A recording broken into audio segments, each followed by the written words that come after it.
Aujourd'hui, un des plus grands actionneurs de l'histoire du cinéma nous démontre que même les meilleurs font des erreurs.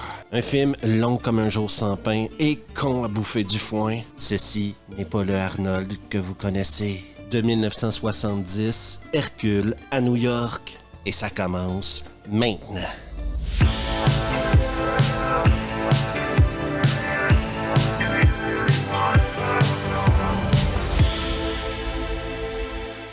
Laisse-moi, père, être juge de cela. J'en ai marre de voir toujours les mêmes vieux visages. Le film commence sur le mont Olympe où Arnold Schwarzenegger joue Hercule, un rôle de composition. Hercule, lui, veut connaître le monde, savoir ce que les humains ressentent et comprendre comment les humains vivent. Zeus, lui, s'en fout.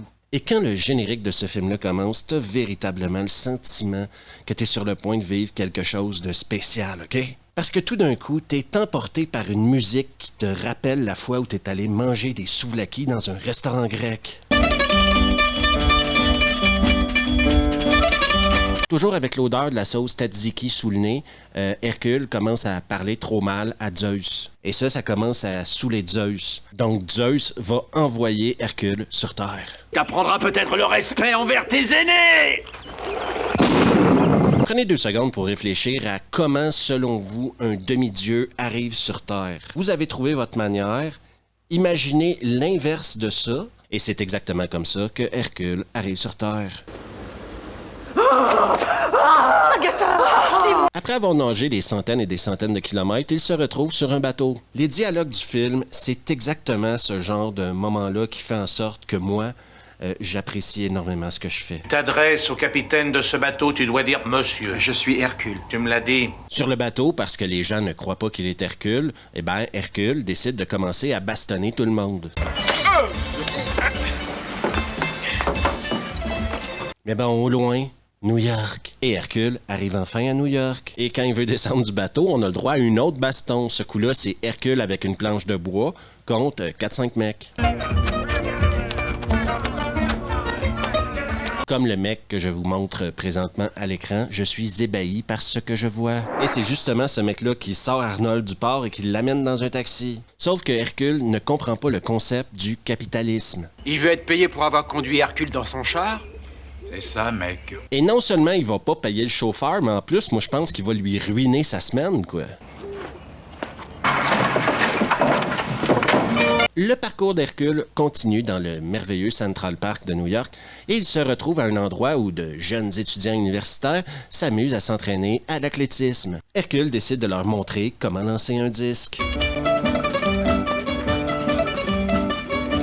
Ensuite, il leur montre comment lancer une lance. Et pour les éblouir encore plus, il leur fera une démonstration de saut en longueur.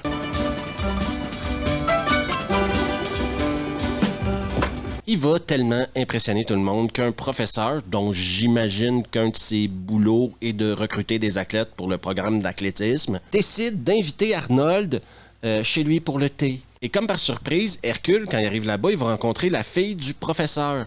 Et ce sera le coup de foudre. Hercule est un véritable charmeur. Simplement, vous me rappelez quelqu'un. Une personne que vous connaissez? Une déesse. Sauf que le copain de la fille se pointe, OK?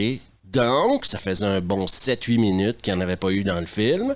Baston! Oh non, monsieur Hercule, s'il vous plaît, posez-le, monsieur Hercule! Je vous en supplie, posez-le! Bon, maintenant, on s'entend que la fille, elle vient de voir Hercule humilier son mec devant elle. Il l'a carrément émasculé. Mais ça ne l'empêchera pas de décider d'aller se promener en calèche avec Hercule quand le soir viendra. Parce que, pour ceux qui ne le savent pas, dans les années 70, si tu réussissais à humilier un mec devant sa meuf, ça te donnait plus de chances de taper sa meuf. C'était une autre époque.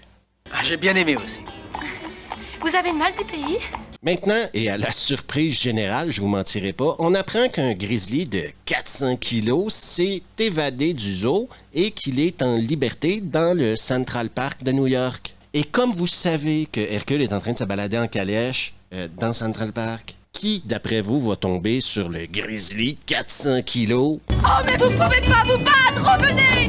Laissez-le, il est dangereux! Bon. On peut appeler ça un grizzly de 400 kilos ou on peut appeler ça un mec dans un déguisement de grizzly.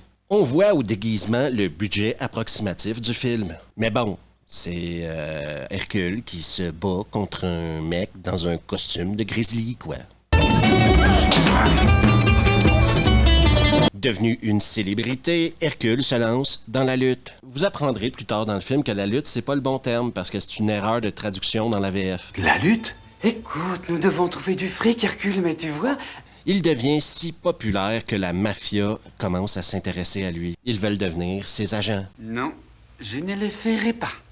Pendant ce temps-là, sur le mont Olympe, Zeus décide d'envoyer Mercure à la recherche d'Hercule. Tout ça pour lui dire « Mais reviens, Hercule, c'est bon, c'est réglé. » Envoie-moi là-bas, pour le persuader et le ramener près de toi. Sur Terre, plus la fille apprend à connaître Hercule, plus elle a la chatte qui pique. Elle va quand même se poser une question qu'on se pose tous en regardant ce film-là. Êtes-vous tombé sur la tête quand vous étiez bébé ou alors vous êtes né comme ça? Ah, tiens, un hélico. Mercure, il était dans l'hélico, OK? Et grâce au GPS des dieux, il trouve Hercule à son hôtel. Donc, il va voir Hercule. Il n'est pas question que je rentre.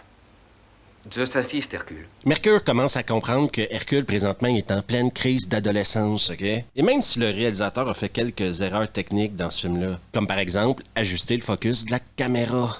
Et malgré les erreurs techniques, je vous le rappelle, le mec n'a pas ajusté le focus de la caméra avant la conversation. Eh ben, ça n'a pas vraiment d'importance parce que c'est une conversation qui mènera nulle part parce que Hercule va lui dire « Ah, moi je m'en fous, je vais rester ici 100 ans, arrêtez de me faire chier. » Là où ça devient intéressant, par contre, c'est quand Mercure décide de se casser. Oui, parce que Mercure, on a vu, il est arrivé en hélico, mais il va décider de se casser par la fenêtre. Donc, on peut assumer que les dieux grecs, dans cet univers-là, volent.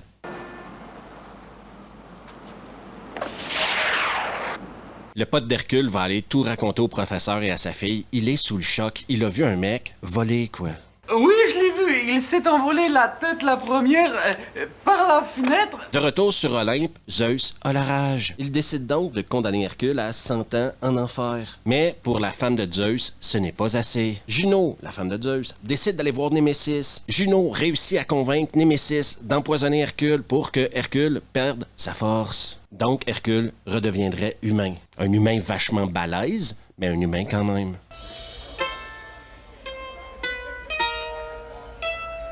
Cette situation-là tombe super mal, déjà parce que Némésis va réussir à empoisonner Hercule. Ensuite, parce que Monstro, un homme de cirque, a décidé de challenger Hercule. La profondeur des intrigues dans ce film-là, c'est juste exceptionnel.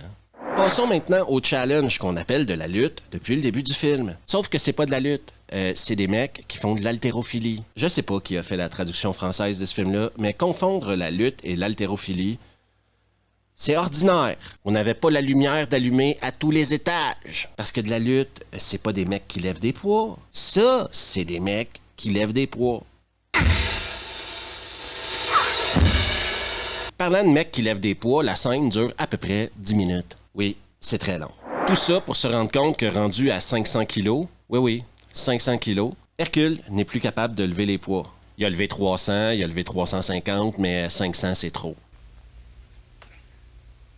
Et c'est là que Hercule se rend compte qu'il a perdu sa force surhumaine. Ma force semble avoir disparu. Ah, mais c'est terrible, partons. Sauf que ce que Hercule savait pas, c'est que la mafia avait parié énormément d'argent sur lui et qu'ils ont tout perdu. Ça, c'était une arnaque de Pluton. Je vous parle pas de Pluton parce que c'est un personnage qui sert pas à grand-chose dans ce film-là. Et là, les mafieux vont commencer à poursuivre sa meuf dans les rues de New York. Hercule, surhumain ou pas, décide qu'il va pas laisser sa meuf crever quand même. Donc, à la surprise générale et à mon étonnement, je vous mentirai pas, Hercule décide de voler un chariot dans les rues de New York. Oui.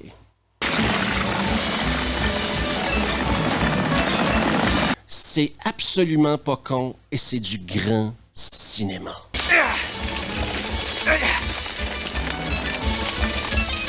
Il va donc finir par rejoindre sa meuf grâce à la vitesse de son chariot et ils vont aller se cacher dans un entrepôt. Par là. Sur Olympe, Zeus apprend la conspiration menée par sa femme, Juno. C'est Junon. C'est elle qui m'a ordonné de faire ce que j'ai fait. Et alors que Hercule se bat contre des mafieux et que ça commence à être la merde, quoi, ça va vraiment pas bien pour lui, Mercure et Vénus vont décider d'envoyer Samson et Atlas pour l'aider. Donc, une grosse partie du combat final de ce film-là, c'est regarder Samson et Atlas se battre contre des mafieux.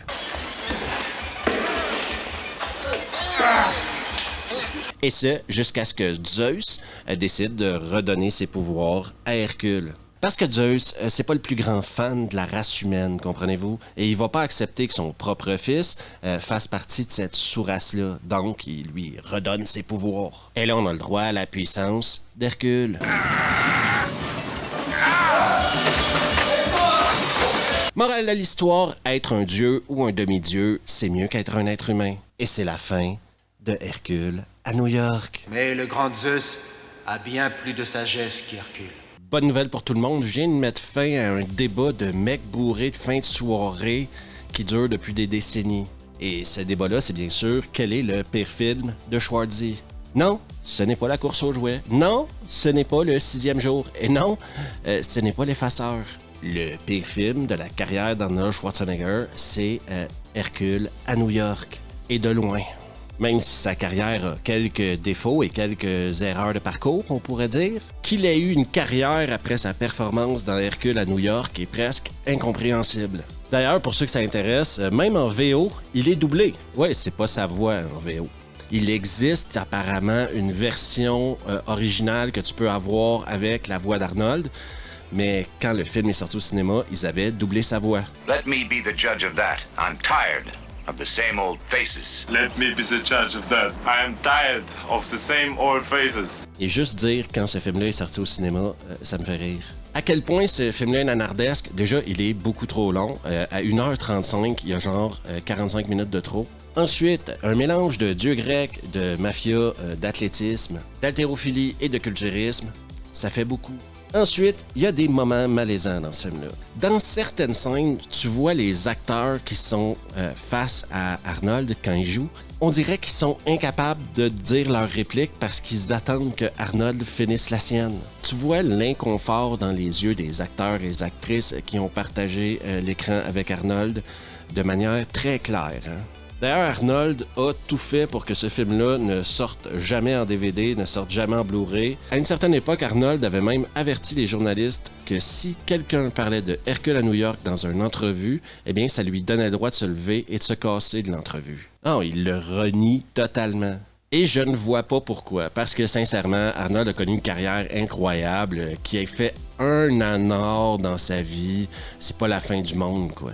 Il y a des mecs qui n'ont pas eu la moitié de la carrière qu'il y a eu et qui en ont fait une chier de nanar. Pas comme s'il avait travaillé avec Uwe Boll non plus. Si je ne vous ai pas convaincu, OK, de ne pas regarder ce film-là, je sais pas quoi faire. Parce que même pour les fans de nanar, c'est un exercice qui demande extrêmement de concentration, de vouloir, de détermination, quoi. Pour finir 2 écoutes en VO et en VF, ça m'a pris à peu près 6 ou 7 séances. Ah oui, il fallait que j'aille à coup de 20-25 minutes parce que c'était pas facile. Si vous avez du temps, allez faire un tour sur Revue le podcast, disponible sur toutes les plateformes de podcast et avec des extraits vidéo sur YouTube. Pour des heures de contenu exclusif, pour des vidéos sans publicité et non censurées, c'est sur Patreon que ça se passe et le lien est juste ici. Et toi qui n'es toujours pas abonné à YouTube, pourquoi ne pas te faire plaisir et le faire juste ici? Laisse un pouce, active les notifs et partage la vidéo avec tes amis. On se revoit la prochaine fois.